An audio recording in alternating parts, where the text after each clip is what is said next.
From Wbgo, this is Newark Today, your monthly look at what's happening in and around New Jersey's largest city. And now, here's your host, Michael Hill.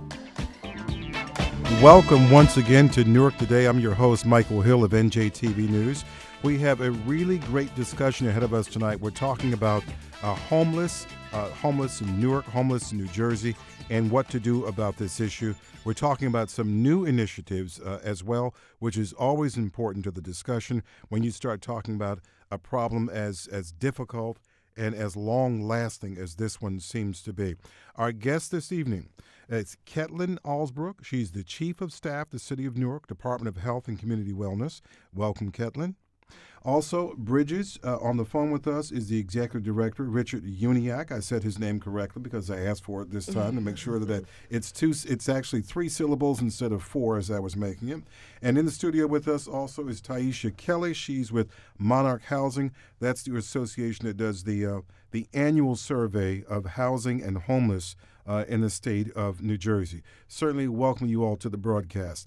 The number to call here, and we certainly anticipate your phone calls this evening on this topic.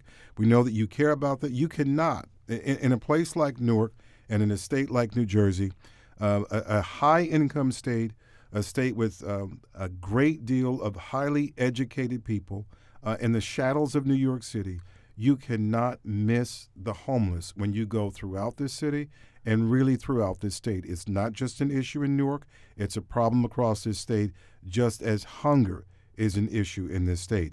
We want you to give us a call. Give us your thoughts, best practices, solutions, what you think should be done, anything you can think of that would add to this conversation and add to helping the plight of the homeless in the city of Newark and in the state of New Jersey. The number, 844-677-9283, 844-677-9283. I want to pat right now Wbgo on the back, the news team here, for receiving 4, not 1, not 2, not 3, but 4 New York Association of Black Journalists Awards. Let me go through them real quick. Actually, not too quick. I'll save the best for last. Radio General News. Newark launches program to bring cops and kids face-to-face. Alexandra Hill, Wbgo. She is our producer of this show. She's an anchor here at the station and a terrific reporter. Also, Radio Spot General News in that category. Hundreds rallied to shut down Jamesburg Juvenile Jail. Guess who got that award? Alexandra Hill. Radio Sports. Former NFL star Nate Burleson brings swag and fun to sports television. Doug Doyle, the executive producer of this show, Sports Jam with Doug Doyle on Wbgo. And am I saving the best for last when I say this one? Radio Public Affairs, Newark Today presents 4 living mayors. You'll recall this show. Alexandra Hill, Ang Santos, the awardees on this. And we got this award because we managed to get all 4 living mayors, elected mayors of Newark over the last 50 years, I guess it was, going all the way back to 1970 or so.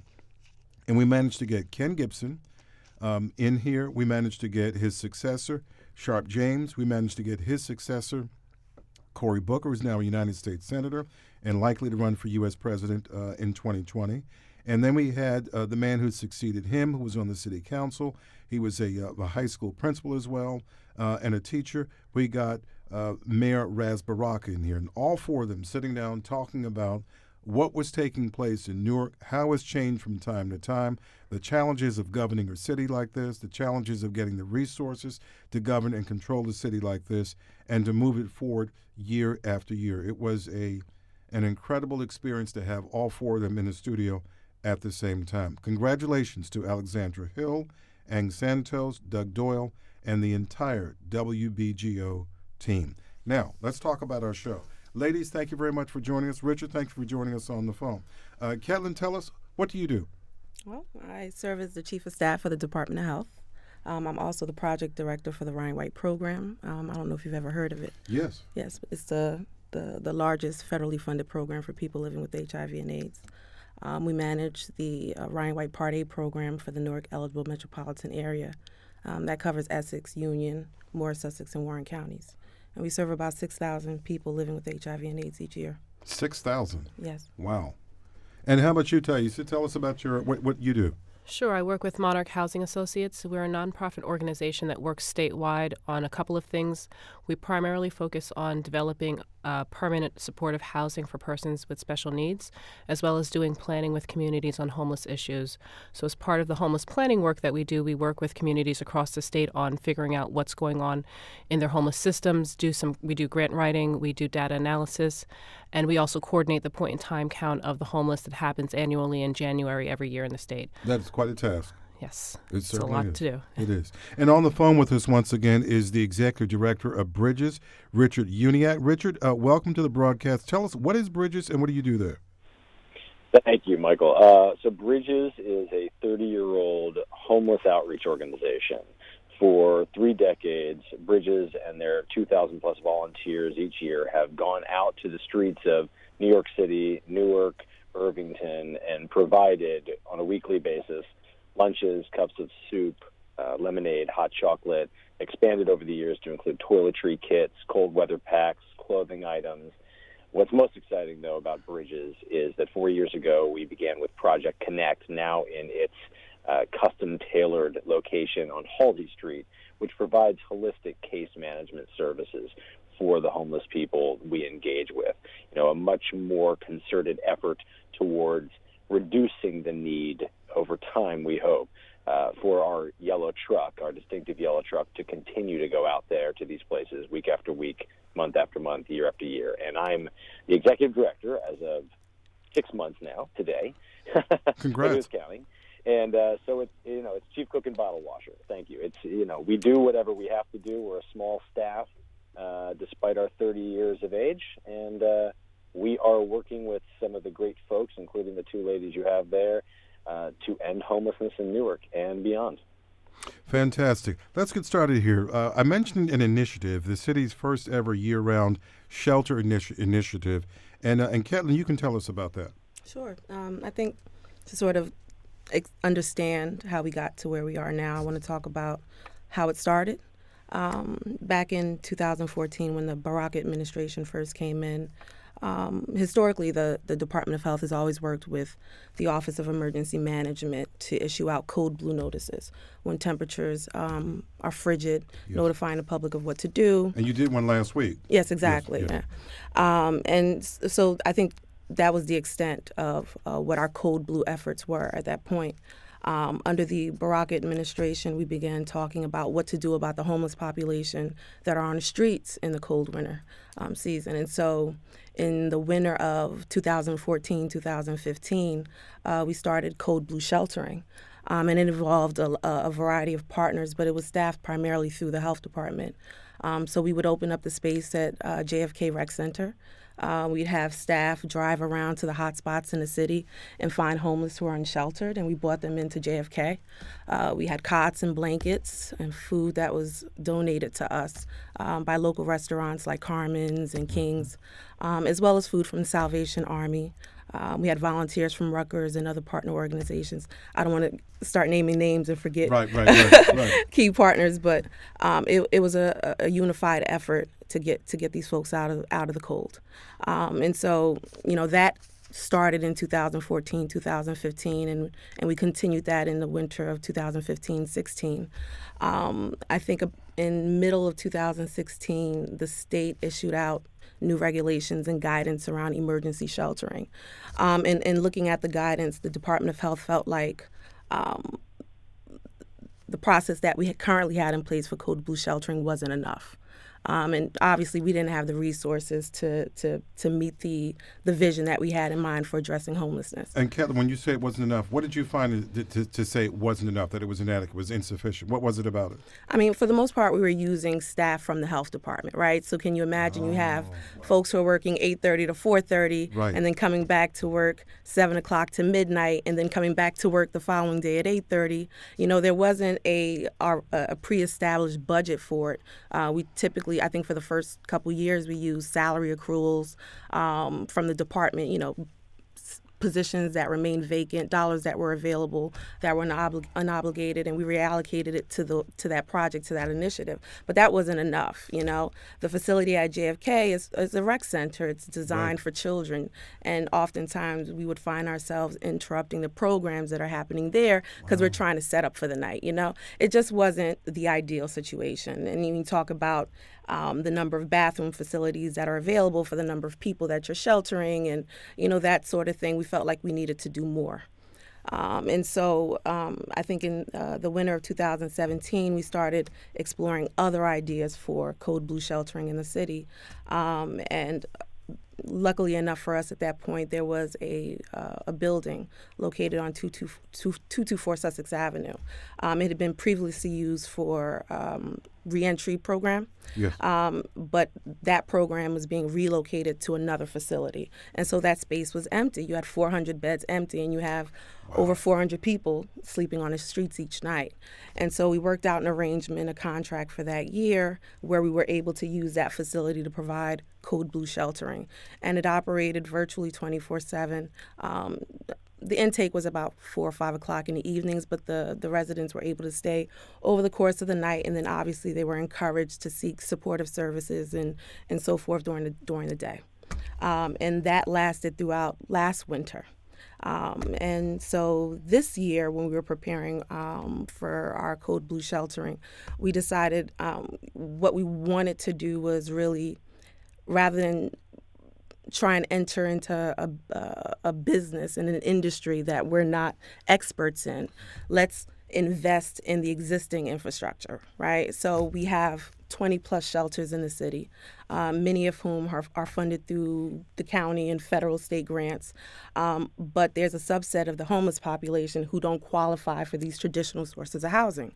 So we said, the city will invest in these shelters by making sure that any unsheltered homeless individual on the street would be able to get a warm bed at night, and the city would serve as a payer as last resort if they're not eligible for other sources of funding or coverage. And that's how we ended up here with the initiative that we have in place for this winter, which started on November 1st. We issued out an RFP. We requested proposals from from the various shelters. We're actually encouraging all the shelters to apply, but we only received 10 applications, of which 7 were recommended for funding. And so we have 7 contracts in place with shelters throughout the city, 1 in East Orange. And, our unsheltered homeless now have an opportunity to come in, and if they don't qualify for other programs, then the city will provide support to the shelter to make sure they stay. Now, what are the qualifications? The qualifications of to get into a shelter that you were saying? To get into any of these shelters, we're targeting obviously Newark residents. We want homeless Newark residents off the street. And these are individuals who don't qualify for welfare vouchers or other programs, and so they remain on the street. And obviously, we can't forget that some folks who are on the street choose to be on the street because they don't like the shelter environment, whether it's the rules or the people or whatever have you. But we're just trying to create more opportunities for homeless people to get into sheltering, and then also to access those essential services that will help them transition into permanent housing. The number to call here on Newark Today, we're talking about homeless and housing the homeless in Newark and some other issues throughout New Jersey, is 844-677-9283. That's 844-677-9283. Join the conversation. Tell us your ideas. Give us your input. Any questions, give us a call. We'd like to hear those as well. Ketlin, you were talking about this new initiative in Newark and housing the folks. How difficult is it? What are the requirements when the temperature dips below freezing or near freezing and these folks have to come off the street as the mayor and the city deems that it's necessary? In this case, what is it that the city does to make sure that they come off the street? Can you forcibly remove them, or do you just offer them services and kind of leave it up to them to say, take it or leave it? Can't force them, but you can outreach and try and engage them, which is something that a lot of our nonprofit organizations are involved in, including the sheltering community. The best thing you can do is, I'll give you an example. I got a call from a colleague in City Hall. They received a email from one of the businesses on Broad Street. There was a homeless woman that had sort of made that place her home right in front of the building, right under the entrance. Right. And their concern was, what should we do? How do we put her in a better place, because this is not the ideal place for her to be. And so we reached out to one of our partner organizations, actually Bridges, by the way, and they sent an outreach worker who talked to the woman, engaged the woman in conversation, got an understanding of what her issues and needs were. There were actually 2 women there at the time. One chose to be referred to a shelter and placed in a shelter, and the other said, no, I want to stay where I am. I prefer to be here. I don't want to be in the shelter. But that's the type of outreach and engagement that's happening to try and encourage the homeless population to access shelter and other services. Catlin, thank you. Richard, you heard what Catlin had to say. So that's what Bridges does? You get a phone call like that and you respond? Yeah, that's definitely part of it. We do conduct regular outreach every week. We do that at places where folks will often congregate, where they will tend to sleep, where they go to for meals, even just as a touch point.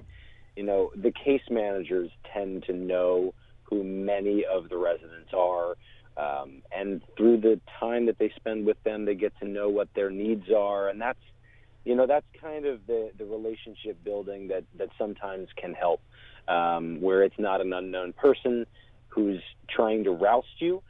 It's someone who has gotten to know you, has taken the time to understand what it is you're dealing with, what it is you need, and wants to help, and wants you to be in a warm bed, as Catlin referred to, rather than a cold city street. So, yeah, sometimes it's a call, but this is something that we engage in consistently. And Richard, how many clients, how many people does Bridges help a year and does outreach to?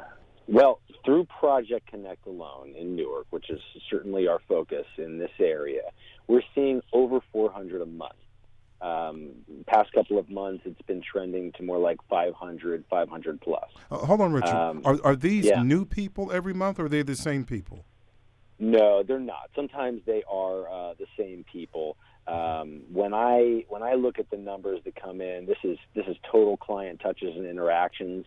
So they're not 500 or 400 new people every month. I mean, when I go back to look at the point in time count last year, I think there were approaching 400 people in Newark who were unsheltered. So it's not a new 400 each and every month, but their challenges are many, and the solutions are often not simple. So it takes a lot of interactions for some of these folks to get all of the different layers of support and help that they need. Very often when they come to us, if they come to us at Project Connect, they're seeking an ID. They're seeking that gateway to different resources, to benefits. They need SSI. They need shelter. They need housing. They need lots of things. And some of them have a disability that needs to be dealt with, whether that's a mental health diagnosis, whether that's addiction, a physical disability. There's just a lot to it, and every case is so unique that they invest a lot of time in those relationships. And Richard, what do they want? Do they look beyond today and see themselves what they want a month from now, a year from now? I'm very hesitant to say they. We had a symposium Monday morning where Lieutenant Governor Sheila Oliver spoke, and she cautioned anyone to paint, quote, the homeless with one monolithic brush. And that's something that in the short months that I've been with Bridges, I've really sought to understand and engage people in conversations with, that the homeless, as they're often referred to, are people. They're individuals. I told a story the other day. Some of my staff, I was driving down the road and I saw a pet finder sticker that said, "Pet finder, adopt a homeless pet." And we're dealing with homeless human beings, and it's not so simple or commonplace to think about adopting them. And they're really unique. So some of them are on the brink of homelessness, and through partnerships with the city and ESG funds and things of that nature, we're able to stand in the way of imminent homelessness. And these are people who are planning their lives. And some of them may be just trying to figure out, how do I stay safe tonight? We have women clients who are in constant fear. We have had women who are being attacked at times. It's not a safe thing for everybody to be living in those conditions. So sometimes it's an urgent need where they need a safe place just tonight. And do they the men and the women you encounter and you try to help, do they sometimes need the assistance of police? And if so, do they accept that kind of help? Sure, they do sometimes need them, and I think that they do tend to oftentimes accept that help. I think that we've had, and our caseworkers certainly have, really great relationships with the police, both the Newark Police, the New Jersey Transit Police, the Port Authority. There are some really great people in the mix in this complicated equation. So sometimes they are required, and I think more often than not, they're very understanding of the plight of that individual. And Richard, are you finding out? You mentioned numbers from month to month. Are you go year from year, and are you seeing more homeless people that you have to help in Newark? Right now, I can say we are seeing more.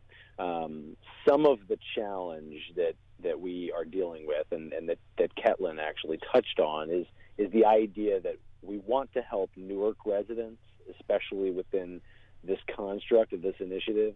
But once a city starts to develop more sophisticated and more varied resources to help homeless people, they start to see more homeless people.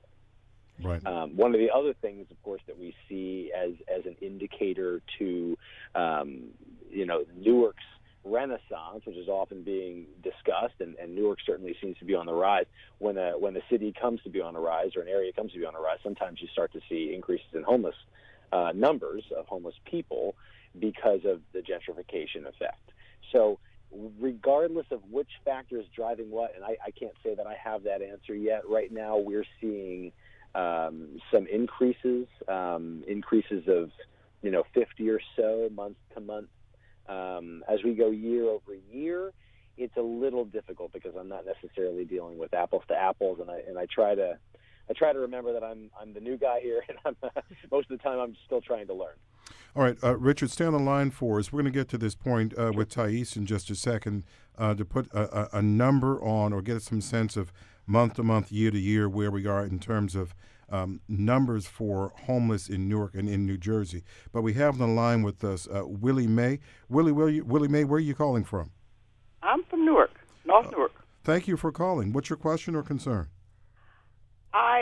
They was talking about, did I have a suggestion? I would think that the city of Newark, in a renaissance stage, should build some efficiencies for these homeless people so they don't continue to be called homeless and have a place of their own. I think they deserve it. Efficiency would not cost that much money. The federal government should allocate that money to this. Somebody got to write a proposal. This should be done. I'm a social caseworker. Used to be the city of Newark. Welfare. I saw too many homeless people. I used to do spreadsheets for shelters, $300,000 a month to pay for a shelter room. You could have bought us efficiency for that. And my decision, it should be like, start to look at building some. It don't have to be a Willie studio. May? Efficiency will be better than living on the streets and treated like, they said, less than that pet they was talking about a few minutes ago. Willie May, thank you for calling. Let me pose that to Ketlin and to Richard. Which one would like to answer that one first? Let me chime in. Yes, Ketlin, go ahead. So the HUD, which is one of our major funder Yes. for housing services, does have a housing first model that we've incorporated into our consolidated plan for addressing homelessness and poverty in the city. And so many of our programs have started to pivot their efforts less from sheltering and transitional housing and more into permanent housing. And we're seeing that through increased availability of housing vouchers. I think the issue is, and Thaisa can speak more to this in terms of the data from the point in time count, is that you have 88% of the homeless population in Essex County residing here in the city. And a small subset of that, about 11%, are unsheltered. But that number represents those who need supportive services Wraparound services. to maintain housing. Getting them in an efficiency, getting them in an apartment is one thing. But in order for them to maintain the housing, we're really talking about mental health and substance abuse treatment, financial literacy and counseling. These are some of the critical services that are going to be necessary to help individuals maintain housing, because a lot of the homeless are recurring homelessness, that they've had previous episodes of homelessness because of financial issues, employment that doesn't have living wages attached to it, and a variety of other issues. Richard, would you like to address that? Well, I would definitely say that I agree with Ketlin, and in terms of exactly the execution for what could be provided. We're open to all sorts of things. We're new to this game. We are not currently a housing provider, but there are some models throughout the United States where it's fairly efficient. Tiny homes, container homes, all sorts of things that are being discussed. And I do think what I would say is that yes, there is a way to create a solution so that there is enough housing for the homeless residents of Newark. And I think that we're all working towards that goal. But nobody wants to see this happen. Newark has, as Ketlin said, the lion's share of homeless people in Essex County, a small percentage of them being unsheltered right now. And I think that Newark right now is taking a very bold step in getting out in front of this to ensure that its residents have what they need. Good. Thank you, Richard.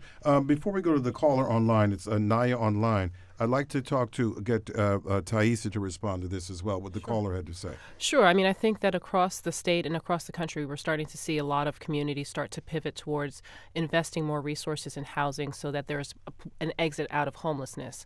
The challenge with that is just that it takes time. It's not an immediate fix. It's not something where you're going to see an investment today and then housing tomorrow. It takes time to build that system. It takes time to build those networks. And I think we're seeing communities across the state do that. Those communities that have been more successful at that have actually seen really dramatic decreases in their homeless population because, yes, it is. We don't want to keep people in a state of homelessness. We want to get them to a place of stability where they have the supports that they need. So housing first, connecting a wide variety of housing opportunities is really key. And communities are starting to work on that, I think, across the state. Hang on, Naya. I want to follow this up with Thaisa.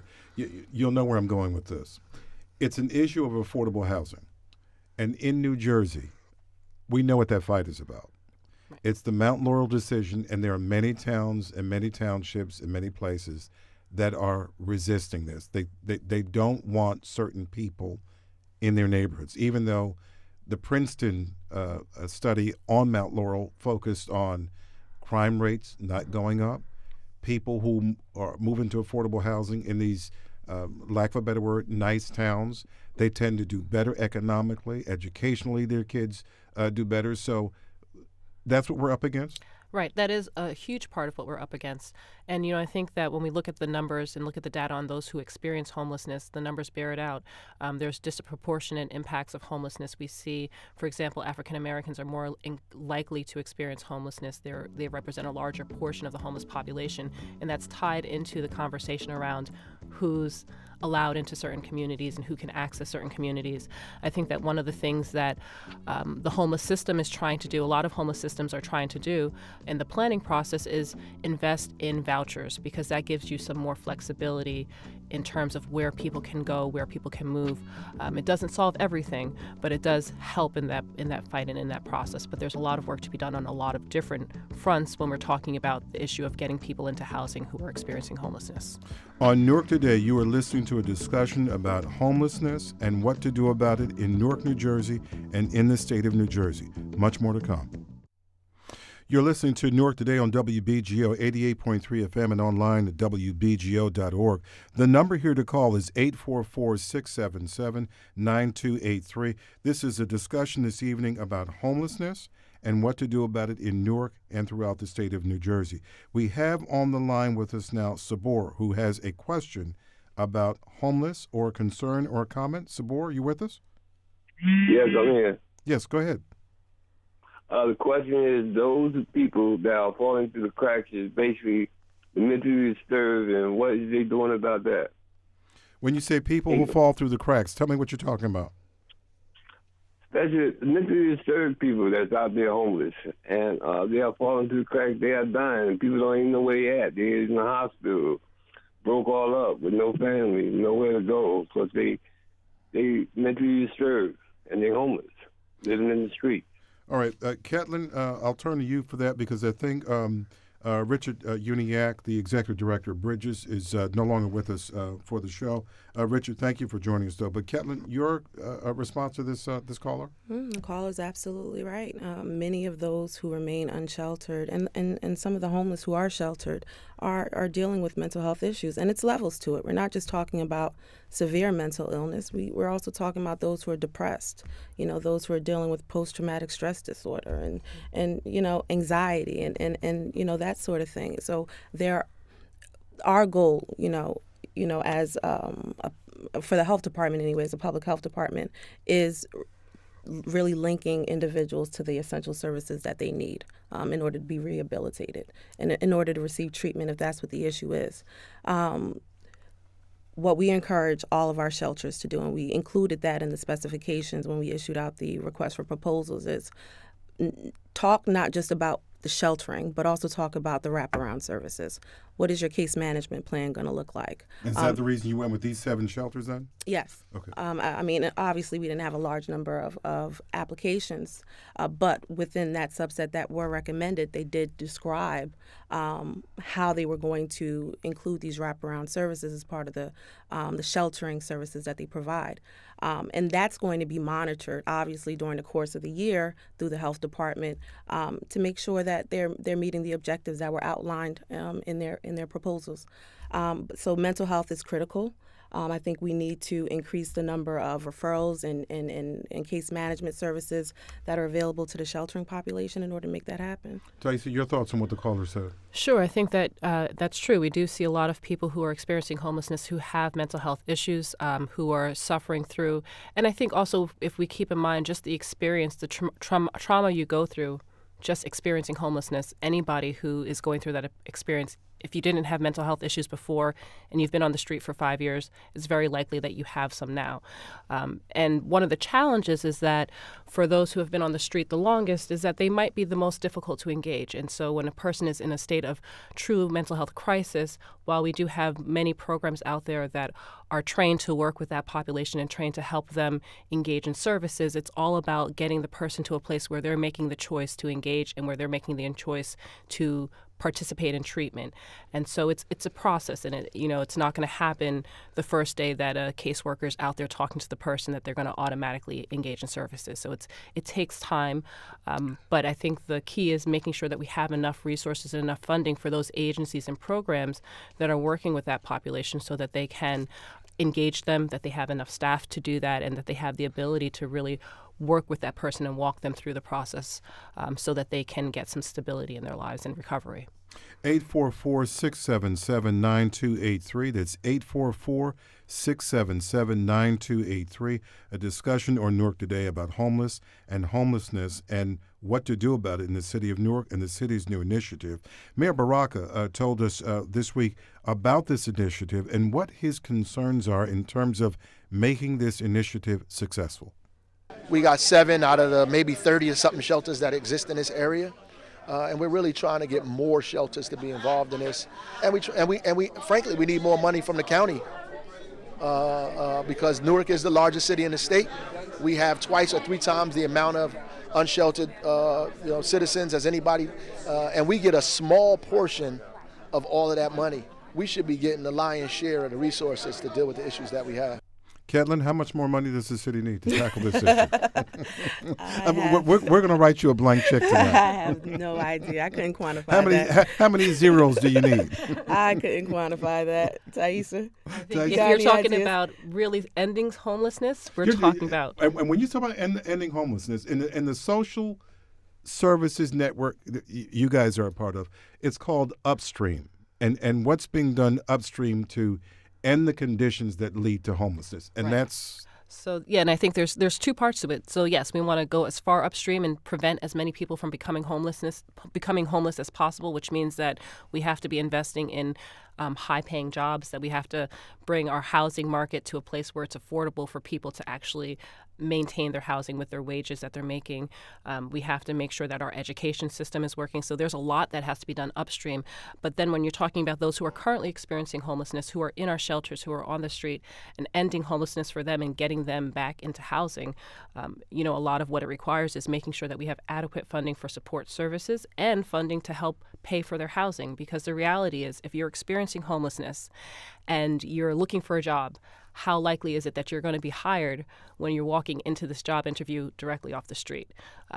We can't expect that a person who's currently experiencing homelessness is going to be able to turn around and have the funding to afford an apartment right away. So they're going to need some support to get to that place of getting into housing.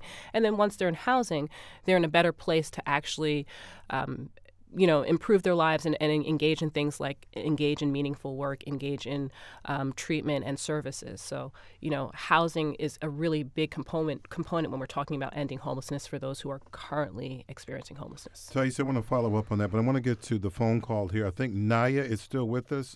Naya, welcome to the broadcast. Where are you calling from? I'm calling from Newark right now. Yes. My question is, shelters have policies that won't let boys over a certain age to stay in shelters with their families.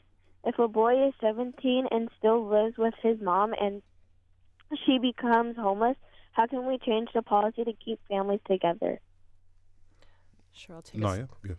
I'm sorry, Thais, I'm sorry. Sure, I'll take a stab at that. I think that, when we're talking about figuring out how we can end homelessness, it's not only bringing more resources into the system, but it's about how we coordinate the services, and then how do we work with our current programs to make sure that they're opening up and making themselves more accessible to those that are experiencing homelessness.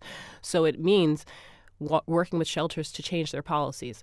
Some of these policies were created out of a perceived safety need, and the question is that still an issue now? And can we roll back some of those policies that shelters are implementing to accommodate those that are experiencing homelessness? And, it's going to be on a case-by-case basis, but part of the conversation is about how do we help the existing programs become more accessible by changing the way that they do business and the policies that they implement and eligibility. And I'm curious about when you say changing their practices, changing their policies. Is that something that a shelter or an organization would have to go through its board of directors, board of trustees to do this? Because sometimes the need is so great for the change that it can't wait for somebody to have a monthly meeting to say we need to do this. It needs to be done now. Right. I think that is on a case-by-case basis in terms of how programs are operated. In some cases, we've seen that some agencies have the ability to make those changes internally without having to go to their board of directors, and so they can have a meeting today and then make the change tomorrow. In other cases, it's a more complicated process. And, we always also have to tease out what are the requirements that are put in place by the funder, by the one that's paying the bills, versus what is put in place by the agency to keep their staff safe. And, the other thing to keep in mind, and this is not of any comfort to anybody that's experiencing homelessness and can't access the shelter, the challenge is that there's a balance that we have to try to find between making it work for the agency that's providing the service and making it work for those that need the assistance. So it's a difficult process to figure out what works and how to get there. 844-677-9283, the number to call here on Newark Today on WBGO. Like to hear what you think about the homeless in Newark and in New Jersey, and how to help. What do you do to help? Do you give folks money? Do you give them something to eat? Do you offer them services? Do you offer them a ride to a shelter? Suggestions? Anything? Give us a call. We'd like to hear what you have to say. Taisha, on the question of folks who are out there on the street, and sometimes you mentioned that folks out there 5 years, perhaps longer, there's a perception. The perception is a stereotype. People drive by and they see folks out there, and they may see the same person out there for 18 months and may strike up a conversation and say, well, that person, he was out there in January. He was out there in June. He was out there in November. And there's some people who respond to that and say, well, they just don't want any help. They want to be left alone. I always, I often hear that comment in our work across the state. And one of the things that I always kind of come back to is it's about what choices people have before them. If you have a choice between, something, two bad choices, you're going to take the one that's most comfortable to you. And so for a person in that position, and one of the things that we have to remember is when somebody's out on the streets for that long period of time, the likelihood is that they've interacted with a lot of agencies and had a lot of failures in that process and might be a little bit jaded, a little bit upset with the system, and don't really believe in the system, have lost hope in the system. And so when the choice is given to them to say, you can come in and we've got assistance for you, there's a lack of trust. I think that's one thing that we have to sometimes keep in mind, that there could be a lack of trust. It's been eroded over the years. And then, too, sometimes the rules and the requirements for them to get those services are not things that they're prepared to do at that point in time. And, change only comes when we are all ready to make that change. And that's true for every individual, regardless of whether you're experiencing homelessness or not. And so while we might look at their situation and say they're not making the choice that we think is appropriate, from their perspective, they're making the choice that's comfortable for them. So I think it's easy to say that they don't want the help, but I think that that's just a simple answer to a really complicated process of change. And do the folks who are homeless, do they, you see a lot of them in places like Newark and other places, a shopping cart or two, stacked to the max with bags and other things that are attached to the shopping cart. Is there a concern among the homeless sometimes when they've been out there on the street that long, that going to some shelter, going to some institution, accepting the help, that, okay, what happens to all my stuff here? Because these are all the possessions they have on earth. Right. Yeah, I think that's definitely a concern. There's also the concern that, while we might have a perception for those who are not experiencing homelessness, we might have a perception of what the homeless population is and those that we see on the street. They, too, have their own perceptions about what shelters are. And for some of them, whether it be through experience or whether it be through things that they've heard, they don't want to be in that environment because they're afraid. They're afraid that they're going to be the victim of a crime or that they're going to get hurt somehow. So, I think, unfortunately, there's just a lot of misunderstanding all the way around for the person experiencing homelessness, from the person from our end in terms of the assumptions that we make about why they're not engaging in services that make it really hard sometimes. And once we can get past those assumptions and those misunderstandings, we can get to a place where there's an opportunity for true engagement so that they can perhaps engage in the assistance that they need. And there's another stereotype. People often say that, well, he's back out on the street because he didn't want to follow the rules. Right. Well, yes. I think that's part of it. But, And I was, one of the things that I think about is I consider myself a grown woman. If I had to go into a place and somebody told me I had to be in bed at 9 o'clock when I'm used to going to bed at 11, 12, whenever I feel, and then having somebody dictate their own rules when I've been living my life freely up to this point, that's a hard decision to make.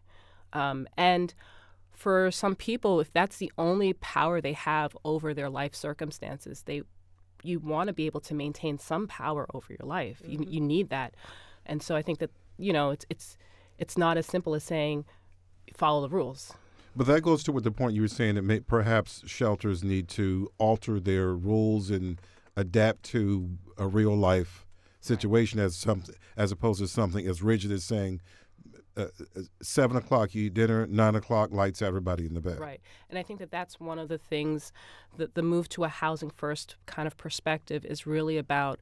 How do we make this place as accessible and as accommodating to the person who needs the assistance without crossing boundaries? I mean, obviously you don't want it to be a free-for-all, but how do we make it as accessible as possible and really take into consideration and understand from their perspective what their needs are, as opposed to really working from the perspective of what's easy for us as an agency to implement.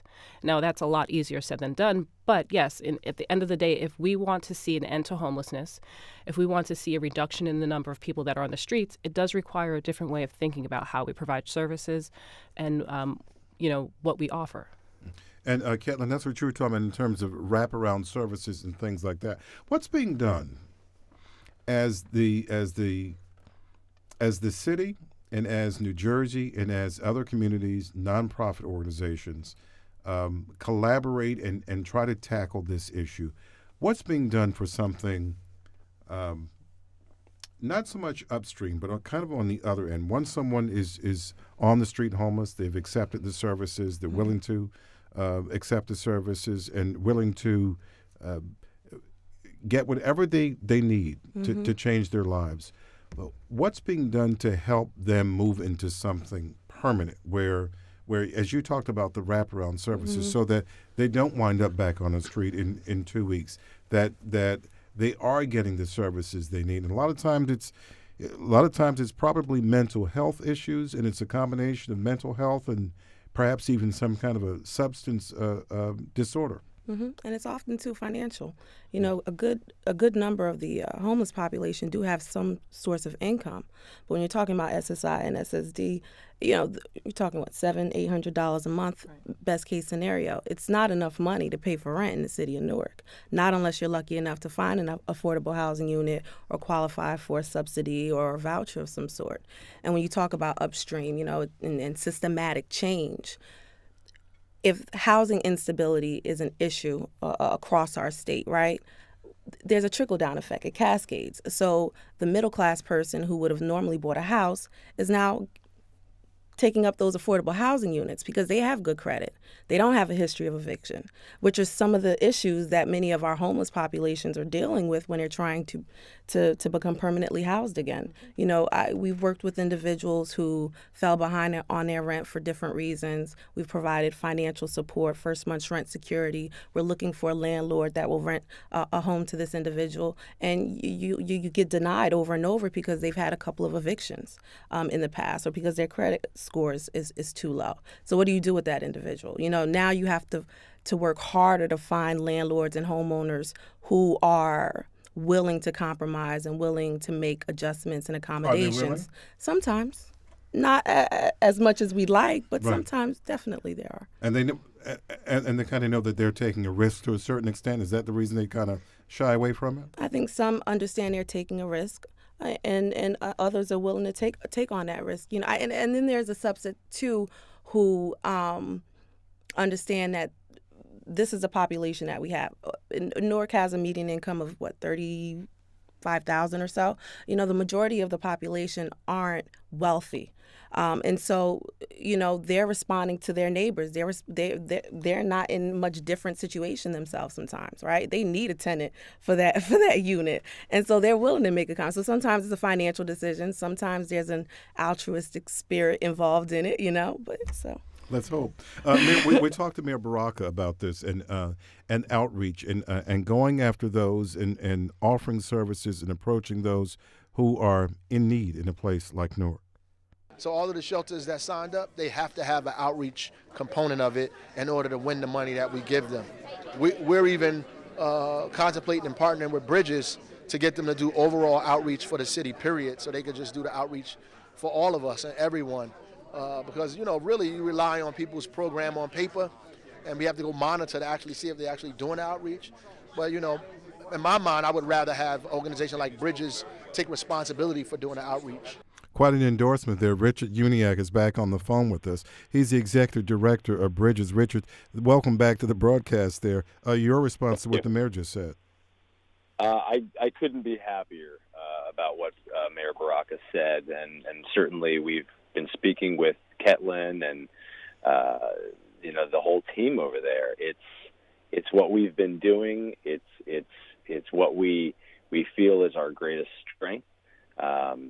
And it's a critical component to getting people sheltered, getting people housed, having that holistic approach. We're serious about working to end homelessness in Newark. We think, why not start here? And there are ways to do it. So I'm proud to hear Ras Baraka, mayor of Newark, say that they'd like to partner with Bridges to ensure that there is comprehensive outreach for homeless people in Newark. I'm very excited about that work. Richard, what's your annual budget and where do you get your funding from? Our annual budget is just over $1 million. It's the first time in our 30-year history it's reached that level. That's all? That's all. We're small but mighty. We will expect to see that grow in the near term as we continue to expand the offerings that we provide. We have a combination of grants, individuals, and special events funding, with the latter two, individual contributions and grants, amounting to just over half. Individuals and special events amounting to just over half.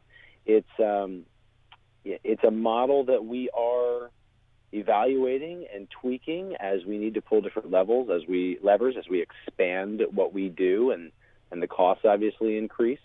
But we're willing to take some risks and put emphasis behind the areas of our work that we think can make a real difference in the lives of the people that we are here to help. For 30 years, we've been out there with this truck. And the idea that these folks are out there waiting for us week after week, month after month, decade after decade is not the idea. The idea is that at some point in the not-too-distant future, no one waits out there for us. No one needs us to do that anymore. And, Richard, what's on this yellow truck?